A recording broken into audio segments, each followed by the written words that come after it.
Hi everyone, I'm Carly. Welcome back to my channel. Today I want to go over wool covers and how I wash lanolize the wool covers. We use wool covers mostly at newborn stage, generally the first year of life, because it's too bulky, I find, in my opinion, when the kid gets older. So we just have smaller covers, and we generally put them over snapless minis, and sometimes I do put them over snapless multis because it depends on the size of my baby, obviously. Sometimes, mostly little ones I put on during the day, and as they grow, I phase out the daytime wool and I'll put them in wool mostly for nighttime. So I'm going to go ahead and show you the different types of wool covers that I have here. The wool covers I buy are generally from Sloomb because I like their customer service. I like the knit. I find it's very quality-like, and the styles are what I prefer. So these are cover woolies. And what makes these unique is the drawstring. So you can tighten these really tight for a little baby, and they'll last a long time that way. They also come in a size 0. Under woolies, they're starting to come out in size 0s, but generally the size 0s are more common in the under woolies, in the cover woolies, sorry. So this is a size 0. So for a little baby, you can tighten this really tight and tie it off, and it'll last longer. So that's what we really like about these. So this is a size 1, and this is a size 0. This one's really stretched out because we're almost not fitting these anymore. So once I wash it, it'll go back down. But little comparison. I don't know if you can see that. My camera's at a really weird angle. And this is just a plain old cover in the color moss. I love this color. These are generally my go-to for nighttime because the knit is tighter, I guess, I think, in my opinion. Maybe not, but I think the knit might be a little tighter. They're double layered everywhere, just like these.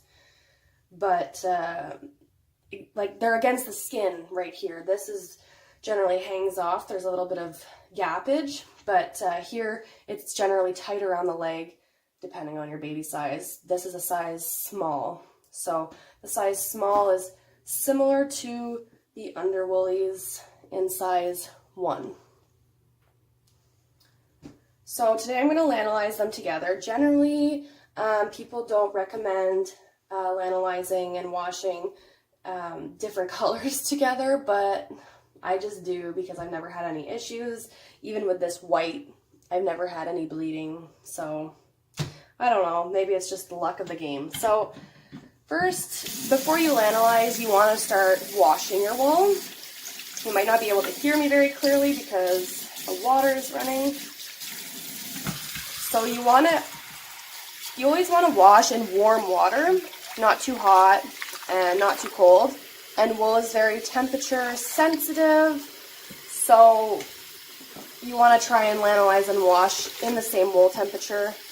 So that means you have to do it in a timely manner.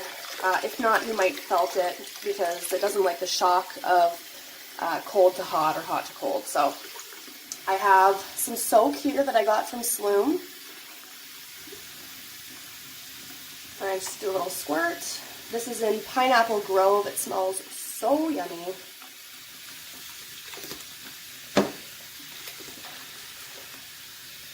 So I like to do like between warm and hot, but then I have to keep it that way, I guess.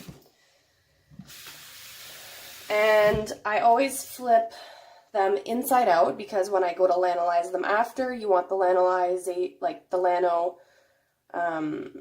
to be on the inside, obviously, because you're trying to stop leaks onto the other side. So inside out.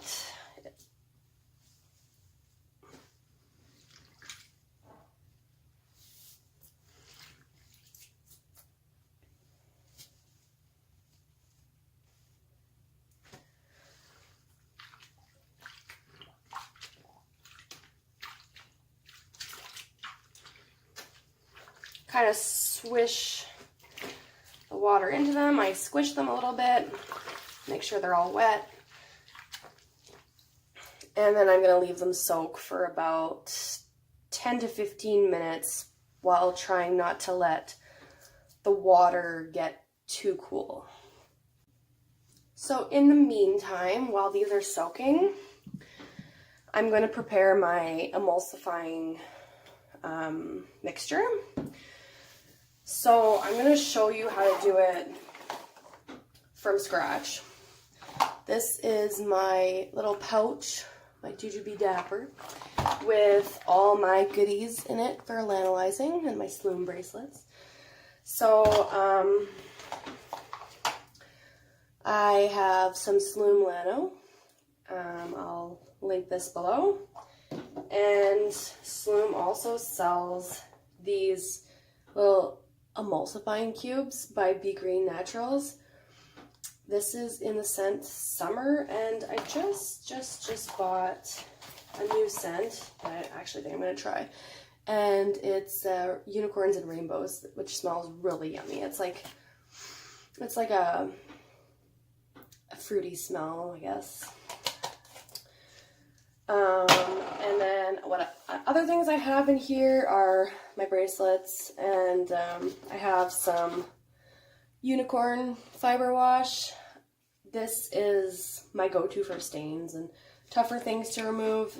And then I bought this. Oh no. I guess we're washing a bracelet too. I bought this last week. It's Sheepish Grins lanolin cubes. So I thought it was really cool because it's like these little cubes that are already emulsified lanolin. So you just melt one of these cubes in hot water and you don't have to like get your lanolin to emulsify yourself. It's already done for you in the cube. So I thought that was really cool. I was going to try it. I'll try it a different time because I mean this is super easy, so I'm not going to show you how to use these. But I'll show you how I emulsify.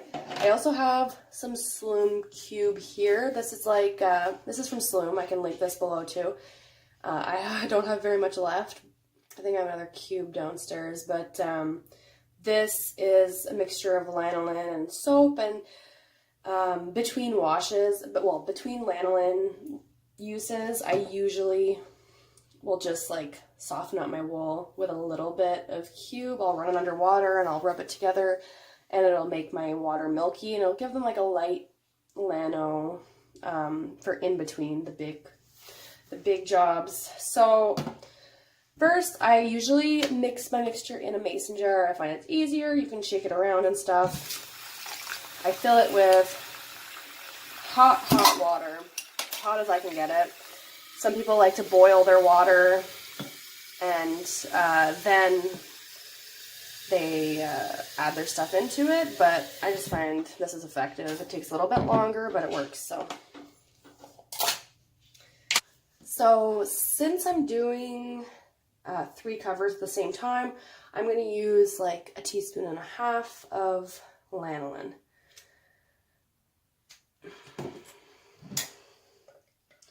Just let that sit, and it melts a little bit, and then it falls off the spoon fairly.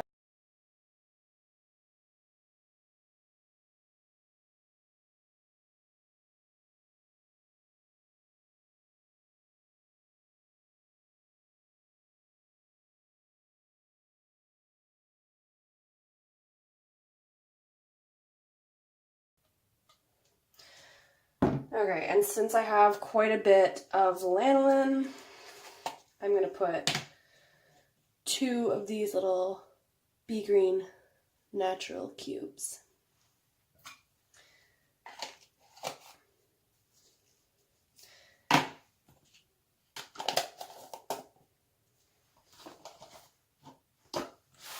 Okay, so that's going to all melt, and then we're going to mix it up.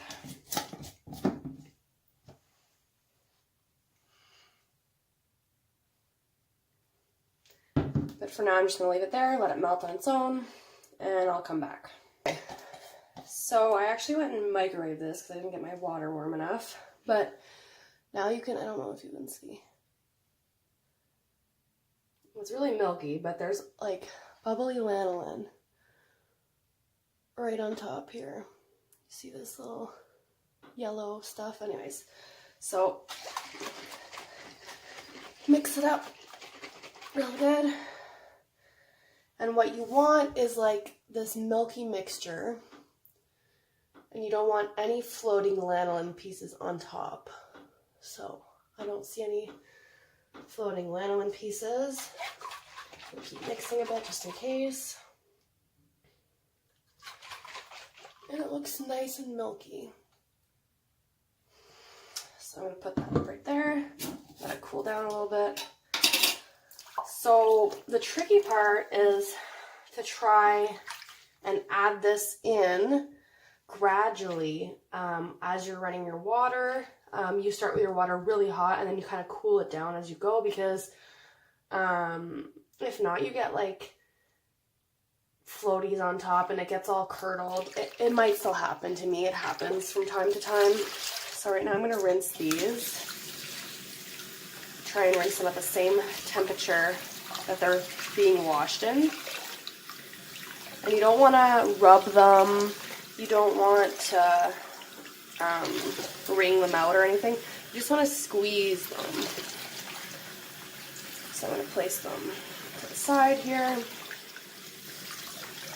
The friction, if you're rubbing them or like squeezing them like this, is going to cause felting. So that's going to make like your knit less visible and less stretchy. And it's good if you want a nighttime cover.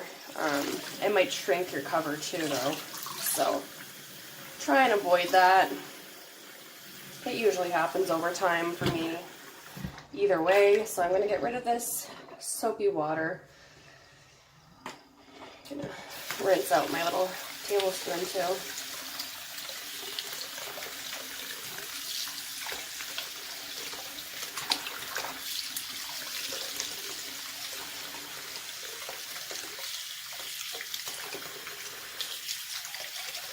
Okay. So, oh, I forgot I had a bracelet in here.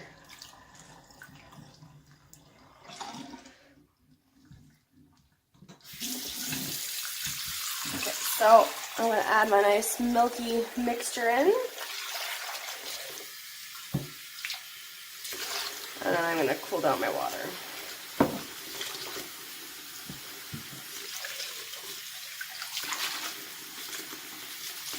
So it's really hot right now.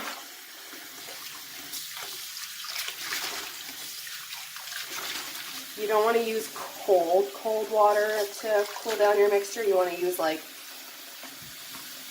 really like in between.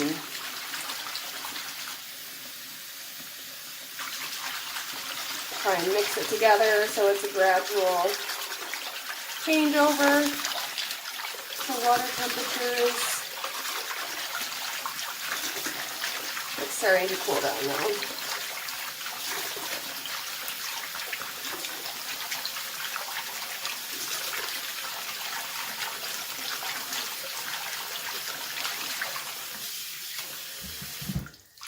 Okay, so that's pretty perfect actually.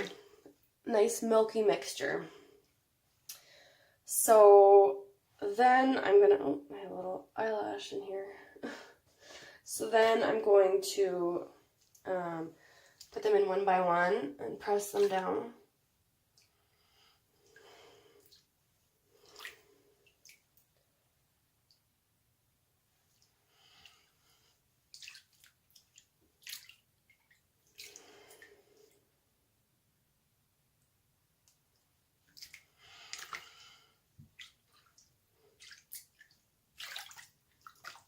So I'm gonna let these soak for like 15 minutes, 20 minutes. You can let them soak as long as you want. Some people will let them soak like overnight and stuff like that. If you want like a really good nighttime cover, really lanolized, you can soak these overnight. Since you're not needing to rinse them out or anything afterwards, you can just let the water cool down completely and just take them out and press the excess water out with a towel. Like I like to roll them in a flat towel, and then I'll step on the towel to get the water out, and then you lay them flat to dry. So I'm not gonna continue the video on past this because I mean you can figure out the rest of it. You would just wring it out, well, press the water out, roll them in a towel, and then lay them flat to dry. And so you can let them soak as long as you want. I might let them soak for like, maybe I'll let them soak for an hour or something. And they're generally good for night times for us that way, but we're using multis on a 13-ish pound baby, so he's not soaking through the entire diaper just yet. So yeah, so if you have a super soaker, 2-year-old or something, and you want like a really good lano, you can just leave them overnight and they should be perfect. So I'm gonna let these soak, and I hope you like this video. Subscribe to my channel for more videos on cloth diapering, diaper bag packing, anything mom related generally. I'm gonna link a $10 off coupon code in the comments below, in the description below for Sloomb.com. You can go get yourself some wool covers for $10 off. So you should shop that link for sure. Thanks for watching. Bye.